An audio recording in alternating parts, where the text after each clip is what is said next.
Luis Eduardo, muy buenos días. Este es el segundo programa del 2018, agradeciéndole obviamente a este lugar tan paradisíaco, donde encontramos varios restaurantes, un lugar muy apacible, muy tranquilo. Gracias por ese detalle de permitirnos interactuar aquí. Hay un tema, Luis Eduardo, que tiene que ver con la enseñanza de la historia. Y está ahorita, está en primer plano, en la medida en que el gobierno colombiano le dio aprobación en diciembre, el presidente sancionó la ley presentada por Vivian Morales, en donde se restablece la obligatoriedad de la enseñanza de la historia, que fue suprimida, como recordarás, Luis Eduardo, en virtud de la Ley 115 de 1994, la Ley General de Educación, que fusionó la historia con la geografía, con la ética, con la democracia, bueno, con la convivencia ciudadana en un paquete denominado Ciencias Sociales.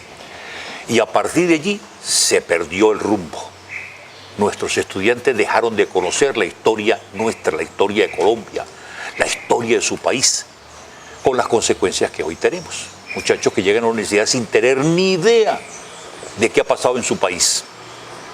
Y como aquí lo hemos analizado más de una vez, Luis Eduardo, quien no conoce su pasado, quien no conoce su historia, quien no tiene idea de cuáles son sus raíces, difícilmente va a poder entender qué está pasando en su entorno y mucho menos va a poder planear qué tipo de sociedad quiere para mañana o pasado mañana. Entonces, en virtud de ello, la senadora Morales presentó ese proyecto de ley que fue estudiado, que fue aprobado por unanimidad. Por unanimidad. Sí, pero hoy nos encontramos con que una funcionaria del Ministerio de Educación, en El Tiempo, de hace un par de días, anuncia que no, que esto no va a producir ningún cambio, que la historia sigue siendo exactamente igual a como viene funcionando, es decir, mezclada en las ciencias sociales, que simple y llanamente se va a modificar un poco el planteamiento pedagógico, pero que no más.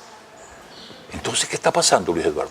¿A qué obedece esto? Exactamente. Hay una circunstancia que volvió a alborotar el cotarro, como se dice, porque el trabajo que se ha venido haciendo desde las academias de historia y desde la Asociación Colombiana de Historiadores desde hace rato, tratando de volver a implantar la enseñanza de la historia de manera obligatoria, parece ser que le hicieron una jugada un poco sucia en el momento de la tramitología respectiva en el Congreso de la República.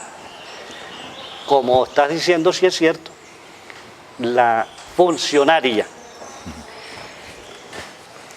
ella es... Creo que pidió Ramírez o la señora Mónica Ramírez, directora de Calidad Educativa del Ministerio de Educación.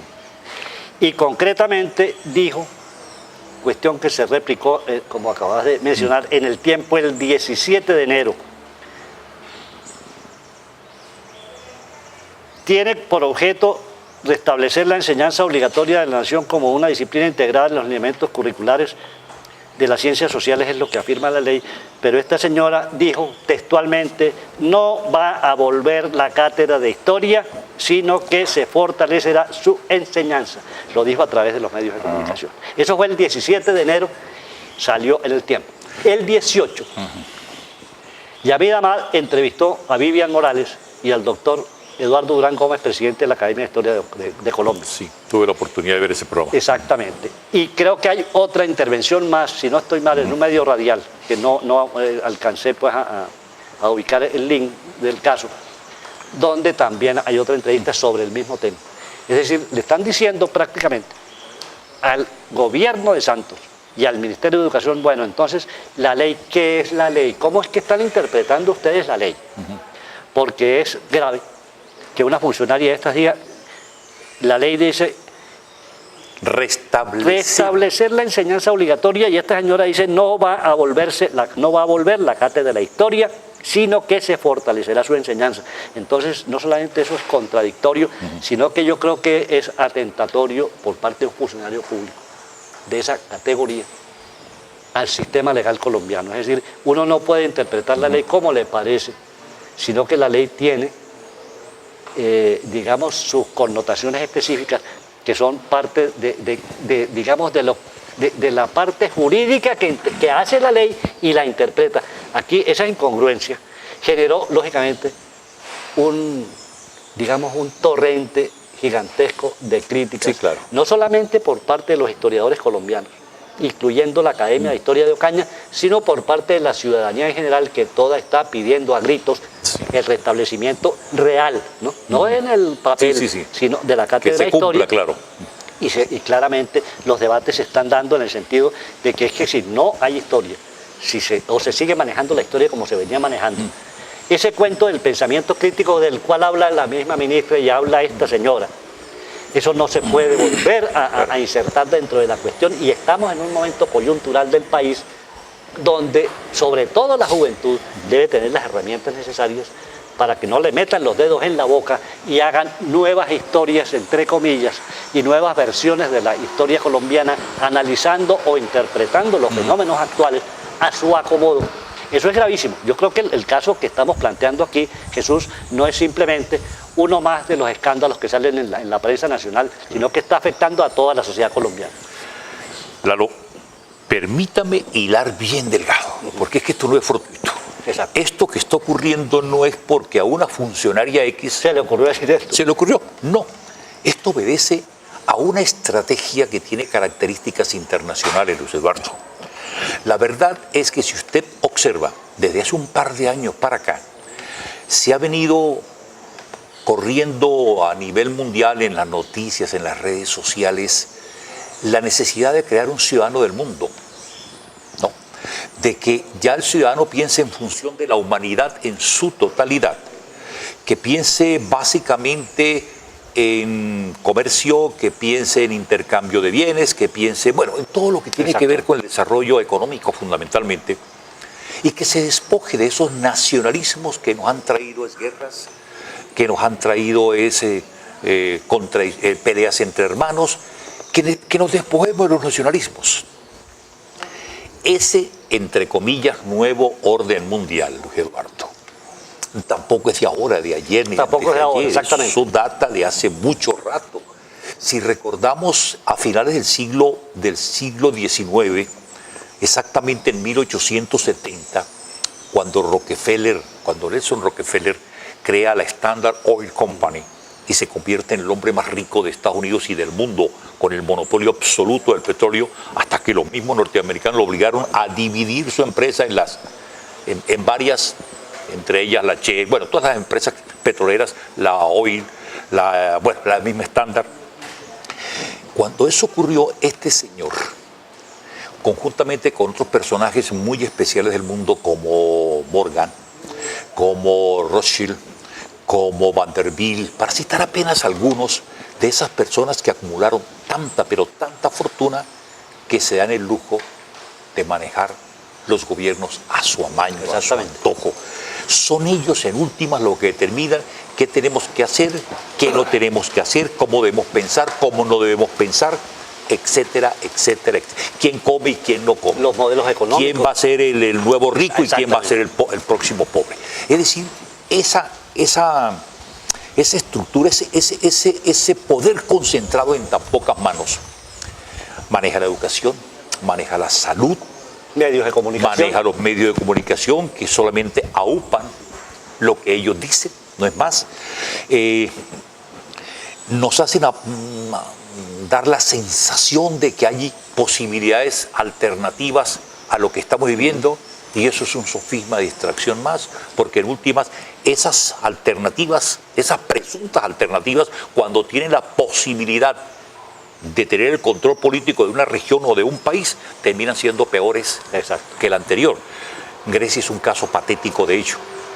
El neoliberalismo griego fue suprimido por una revuelta grandísima que hubo hace un par de años en ese país, y lo resultante de eso fue una estructura gubernamental peor que la anterior. Entonces, lo que nos muestra esto es que todo lo que ocurre se mueve en función de un factor económico, y de la economía, no del mundo, de la economía de unos cuantos.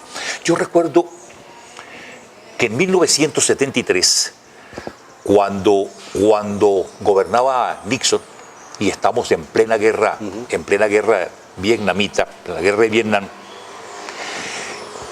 Kissinger, que era secretario de Estado de esa administración, dijo, Lalo, lo siguiente, y para mí tiene una actualidad bárbara. Dijo, quien controla los alimentos controla a la gente. Quien controla el petróleo controla una nación. Pero quien controla la economía controla el mundo. Y eso es, en última, lo que está pasando. Hay entes que se han creado específicamente para tener el control mundial, gracias señorita, muy amable, para tener el control mundial de la economía.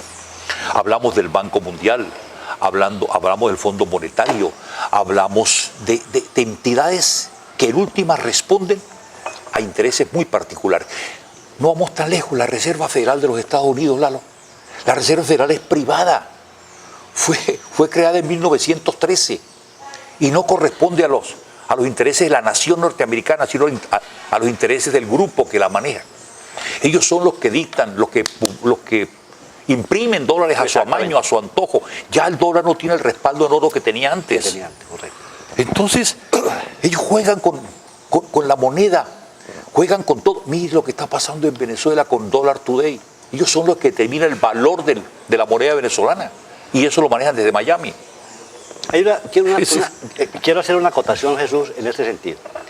Cuando hablábamos del nuevo orden, esa palabra nuevo orden, que la hemos visto escrita en una cantidad de documentos antiguos, casi que arranca de la época del Imperio Romano, cuando el Imperio Romano consideraba que lo único civilizado en el mundo era lo suyo, claro. Y el resto era barbarie. Los bárbaros, sí, llamaban señor. a aquellos que no estaban dentro del manejo que ellos estaban haciendo. Eso se va a transmitir a través de las... Sí, los que pensaban distinto a ellos eran bárbaros, a través del tiempo. Perdónalo, y podían ser mucho más civilizados que ellos, pero solo por el hecho de ser extranjeros eran bárbaros. Sí. Hacia 1100 y tantos, cuando se crean, en medio de la época de las cruzadas, se crea aquella orden de frailes militares, que fueron los templarios. La orden templaria, señor. La orden templaria. Esa orden, en un tiempo realmente corto, llega a plantear lo mismo. Pero no lo hace de una manera directa, sino que lo hace desde el punto de vista de sus acciones. Sacan su propia moneda, y la moneda circulaba no solamente en Francia, en Italia, en Alemania, sino que alcanzó a llegar hasta Inglaterra. Imagínese. Y la moneda fue la primera moneda europea que tenía validez en cualquier parte. Y a la vez la influencia económica, porque comenzaron a manejar la economía europea de una manera muy sistemática. Lógicamente el poder, dominio sobre los yacimientos de minerales, oro y plata, cargos públicos dentro de las diferentes cortes de los reyes, hasta que el rey de Francia, por insinuación de algunos de sus consejeros, resolvió que había que acabar con esa vagabundería y ordenó la ejecución, y los monjes templarios terminaron en la hoguera, los que no tuvieron que exilarse. Pero el problema es antiguo, es establecer un orden mundial. ¿Por qué? Porque se consideran que ellos son los depositarios del conocimiento absoluto, de la verdad absoluta, y que es necesario controlar a otros pueblos que son muy bajos de nivel de pensamiento, que no tienen capacidad administrativa para poder manejar sus propios recursos y la propia política. Entonces, esos gobiernos, entre comillas, mundiales, no son de ahora, sino que han cobrado diferentes maneras de poder penetrar, como están penetrando. Veíamos en las redes no hace mucho el ejemplo, entre comillas, porque luego creo que lo desvirtuaron, que en Japón quieren crear el ciudadano del mundo universal, y que van a enseñar estas materias, y más de 4 dijeron que maravilloso. Sí, claro. Porque les pareció interesante que no pusieran tareas en la casa, que no pusieran esto, que no pusieran aquello. Se va a enseñar idiomas, se va a enseñar matemáticas, se va a enseñar economía, básicamente, pero nada de historia. Nada que lleve al cuestionamiento, ni a eso que hemos venido insistiendo tanto, y que la palabra ya la están pervirtiendo, que es el pensamiento crítico, Sí, sí. porque la está permitiendo el mismo Estado. Entonces, ese tipo de cuestiones, vuelve al ciudadano del mundo. Yo había oído esa palabra en algunos literatos. Sí, sí. Decía, yo no soy de Venezuela, yo no soy de Colombia, sí, sino que soy un ciudadano del mundo. Y hay canciones donde se habla del ciudadano... Vargas Llosa habla de eso. Bueno, Vargas entonces, Llosa habla que es un ciudadano del mundo. Cuando uno vive dice- un rato en España, otro rato en Nueva York. Exactamente. Cuando dice que el ciudadano del mundo, ese ciudadano del mundo no le interesa realmente defender ni la identidad nacional, ni defender la cultura nacional, entonces genera unos espacios para la penetración cultural. Porque los otros sí tienen, como decíamos hace rato, el dominio absoluto de los medios de comunicación, y eso es lo que va a llegar. De tal manera que cuando nos demos cuenta, si no hay una acción para frenar eso, vamos a terminar hablando hasta otro idioma porque nos van a imponer todo. Yo toda la vida he sido enemigo, aunque hay muy respetables, digamos, argumentos de otro lado, de por qué en los colegios se obliga a enseñar la lengua, el idioma inglés, ¿sí? Cuando los norteamericanos no obligan a enseñar el español. La lengua española es una de las más ricas del mundo y la cantidad de personas que la hablan es bastante considerable a nivel mundial. Sí. Y resulta que como los norteamericanos son los que dominan los mercados, imponen los criterios políticos, económicos, culturales, entonces ya hay que cambiar también la formación. Alguien me decía, no, pero es que una persona que hable 2 o 3 idiomas piensa, digamos, mucho más amplio que uno que domina una sola lengua. Pero está bien que la persona quiera aprender a hablar por su propia cuenta, como lo hicieron nuestros viejos, que sabían hablar inglés, francés y varios idiomas, Sí. pero no porque el colegio se los impusiera, sino porque ellos, por cuestiones de conocimiento, motu propio, sí. lo habían hecho. Entonces hay una cantidad de cosas que cortar en esto, pero ese ciudadano del mundo nunca me ha sonado y lo veo muy peligroso. Entonces, Lalo, ¿cómo ves con este análisis que hemos hecho? Lo que esta funcionaria del Ministerio de Educación hizo es simplemente acogerse a esto. Acogerse a eso. Porque es que yo no le interesa, Lalo, no le interesa que haya una persona, un ciudadano colombiano, o un ciudadano boliviano, o un ciudadano uruguayo, un ciudadano mexicano, lo que sea, Exactamente. que conozca las raíces de su país, que conozca las bondades de su entidad territorial, que conozca las riquezas que posee, que defienda lo suyo porque es suyo. Eso no les interesa.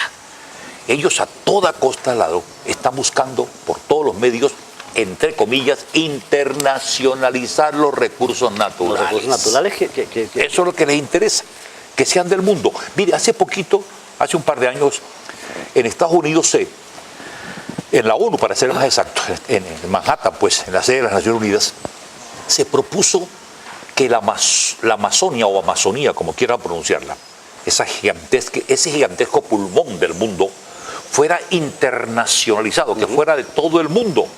Y no de Brasil, porque Brasil no lo estaba cuidando, entre comillas, como era, lo estaba acabando, lo estaba deforestando. Y un funcionario de esa nación, un funcionario brasilero, les dio una respuesta en la ONU que fue una verdadera bofetada. Dijo, yo, como representante del Brasil, pero más como humanista, estaría totalmente de acuerdo en que el pulmón del mundo, que la Amazonía o Amazonía, sea internacionalizado. Pero eso implicaría también que el recurso económico, que la banca fuera internacionalizada, que los niños fueran internacionalizados, es decir, que todo niño se le dé la oportunidad de estudiar y no de trabajar, de alimentarse y no morir de hambre, de recibir la atención médica y no morir por falta de una medicina que se la niega a una multinacional.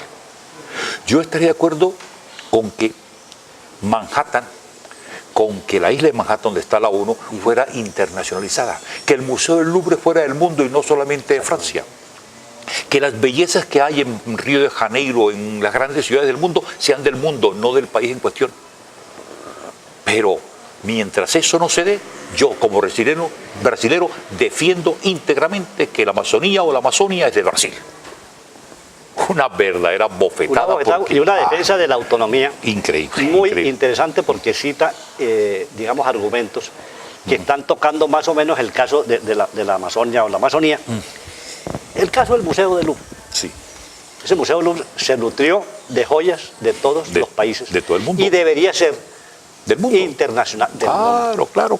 Las pirámides de Egipto deberían ser del disfrute de todo el mundo y no se puede. Entonces, realmente el argumento fue contundente y me agrada mucho eso, porque es una muestra de que no se puede hacer caso de lo que digan aquellos países que tienen mayor capital, mayor armamento, por el simple hecho de que se han venido considerando como la policía del mundo. Como sí, los gendarmes. Uno se remonta a la época anterior y uno ve es los romanos diciendo todos los que están fuera de las fronteras nuestras son bárbaros. Y ya no nos dicen bárbaros, pero la concepción que tienen de nosotros es esa. Remontémonos al siglo XIX en Europa. ¿Cuál era el concepto que tenían los europeos de Latinoamérica? Ahí están los viajeros europeos. ¿Cómo tildan a los colombianos, a los venezolanos, a los peruanos? Lástima de esta gente tan inteligente. Pero como no tienen cultura, ni tienen educación, entonces sus comportamientos son grotescos y groseros. Y grotescos y groseros era porque no les hacían reverencia a ellos, que eran la cuna de la civilización, y estos países el pensamiento en ese entonces era eurocentrista. Absoluto. Claro, eurocentrista. Era Europa el centro, el ombligo del mundo, pues. ¿No? Entonces, obviamente, entonces, ¿cómo ves, Lalo? Lo que esta señora hizo es simplemente agachar la cerviz y seguir las orientaciones que se han venido dando en este país y en todos los países de América Latina y del mundo. Los países llamados subdesarrollados o atrasados o tecnológicamente detrás de, para mantener ese, entre comillas, nuevo orden mundial. No les interesa, Luis Eduardo, que haya gente pensante en este país. E infortunadamente, de pronto por ignorancia o por pereza o por lo que uno quiera, el gremio magisterial está cayendo en ello. Porque debía asumir una actitud eminentemente ahora contestataria. Y más que contestataria, propositiva. ¿No?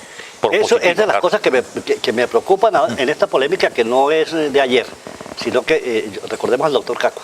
El doctor Cacua fue tal vez uno de los pioneros en irse lanza al ristre contra el gobierno nacional por la eliminación de la cátedra de historia. Y ya a los años que tiene, él sigue manteniendo la misma posición, retomada ahora por todas las academias del país, pero sí sería interesante que el magisterio, a través de sus diferentes filiales sindicales, que FECODE asume esa tarea, se pronunciara frente a esta situación. Claro. Porque realmente no se ha dicho nada, y es importante que ellos, que son los que tienen el contacto directo con el estudiante y los que saben qué es lo que conviene o no conviene para que el estudiante sea realmente un estudiante con capacidad, pues hagan la respectiva, digamos, contestación masiva al gobierno nacional. Porque ya los historiadores de todo el país ya lo han hecho. Falta el magisterio. Faltan de pronto otros sectores de Colombia que están como marginados de la parte de formación y de la parte educativa, como si no fuera cuestión de ellos, ¿no? Cuando claro. La educación es una cosa de todos, un problema de todos, ¿no? Sí, es verdad. Claro, y hay otra cosa que también tiene que ver con todo esto, aunque aparentemente es un tema aparte, pero está entrelazado, y es la pelea que está jalonando el ministro de Salud. ¿Te acuerdas que él está peleando porque los medicamentos para contrarrestar o para atacar o para curar o para prevenir la hepatitis C sean considerados como prioritarios para el país, y desde esa perspectiva el gobierno puede autorizar que se elaboren genéricos de los mismos? Pues las multinacionales norteamericanas se vinieron lanza en ristre contra el ministro Jaramillo, es el que tiene problema de cáncer, ¿no? Se fueron lanza en ristre contra él porque ellos no pueden permitir que se irrespete, entre comillas, los derechos de autor, en este caso la patente. La patente. Y no olvidemos que esas grandes multinacionales están más interesadas en vender que en sanar. A ellos les interesa incluso se inventan enfermedades para poder vender sus drogas. A ellos no les interesa que haya una cura. No. Mientras tengan ese negocio bien montado, fantástico. Entonces, la pelea está dada en ese sentido. Y eso corresponde a lo mismo, a ese control de la economía de unos poquitos que quieren hacer de nosotros su patio trasero, su huerta trasera, como en algún momento lo fueron todos los países de América Latina en la época de Teodoro Roosevelt, ¿no? Comienzos del siglo XX, ¿no? aquel que dijo High to Panamá, yo me tomé a sí, Panamá, ¿no? exactamente. Sí. Entonces, Lalo, esto que está ocurriendo debe indudablemente conducirnos a una reflexión profunda, a un análisis de qué es lo que queremos con este país, qué es lo que queremos con Colombia, los que vivimos aquí hoy. ¿Qué les queremos dejar a nuestros hijos, por Dios, hombre? ¿Qué tipo de país queremos dejarles? Y es la oportunidad de que comencemos a defender. Y un primer paso es lograr que la cátedra de historia se restablezca como la misma ley lo dice, a pesar de la oposición del mismo Ministerio de Educación. Hay otro problema que se le suma a esto y es el silencio mayoritario de los medios de comunicación. Porque bueno, estamos hablando de que el 17 de enero y el 18 se ventiló el tema en el tiempo y en el CMI, el noticiero de Yamida Masi. Sí. Pero el resto de medios de comunicación, y vamos a hablar del caso específico de Ocaña, queríamos hacerle un llamado cordial para que el tema este lo toque, porque es que no es un tema de los historiadores, Sí, sí. es un tema de la educación en Colombia que afecta a los jóvenes, a los niños y a los jóvenes de Ocaña y de toda Colombia. ¿Por qué no invitan a los profesores para que los profesores hablen y se pronuncien a través de estos medios de comunicación?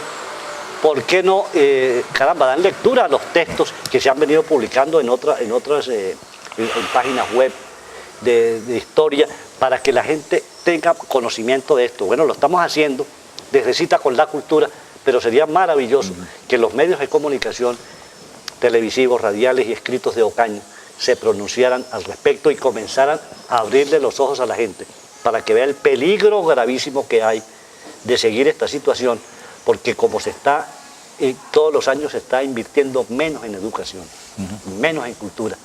Va a llegar un momento en que vamos a tomar eso como una cosa común y corriente, y se van acabando las cuestiones y nadie va a poner el grito en el cielo como debe ponerse frente a esta situación y estas declaraciones de no va a volver la cátedra de historia, sino que se fortalecerá su enseñanza, la señora Mónica Ramírez del Ministerio de Educación, ¿no? Esa reflexión, Lalo, que acabas de hacer sobre los medios de comunicación es una prueba más de que los medios de comunicación en general, así den la sensación de que son alternativos, no son más que una falacia, que un engaño. Ellos son simple y llanamente áulicos del sistema, reproductores acríticos de lo que el sistema quiere. Me atrevería a decir, son como la oficina de prensa de los gobiernos respectivos, llámese nacional, llámese departamental o llámese municipal. Y eso es gravísimo. Y aquí lo vemos en Ocaña. Los medios de comunicación mayoritariamente son la oficina de prensa de la alcaldía. A nivel de la gobernación. A nivel de la nación, del presidente. Entonces, por Dios, ¿qué tenemos? ¿Qué tipo de periodistas tenemos? ¿Qué tipo de investigación se hace? ¿O hay o no realmente periodismo investigativo? Es la pregunta que tengo que formularme, ¿no? Y hay que recordar que los medios de comunicación tienen un compromiso social muy grande. Crean opinión pública. Y la gente cree que lo que dicen los medios de comunicación es absolutamente cierto. Y eso es grave porque si dicen cosas ambiguas o que no corresponden a la verdad, la gente va a pensar en última instancia de que tienen la razón. Sí, señor. Y no va a investigar. Entonces es gravísimo. Claro, este tema, yo pienso que nos quedan muchas cosas en el tintero, pero de todas maneras había necesidad de abordarlo por la coyuntura que estamos viviendo, y yo pienso que en un futuro cercano ojalá volvamos a retomarlo con otros elementos, claro está, para que le demos a la ciudadanía, a nuestros televidentes, la posibilidad de tener una perspectiva distinta de lo que está pasando. Lalo, muchísimas gracias. Jesús, muy bien, y saludes a todos nuestros televidentes. Sí, señor.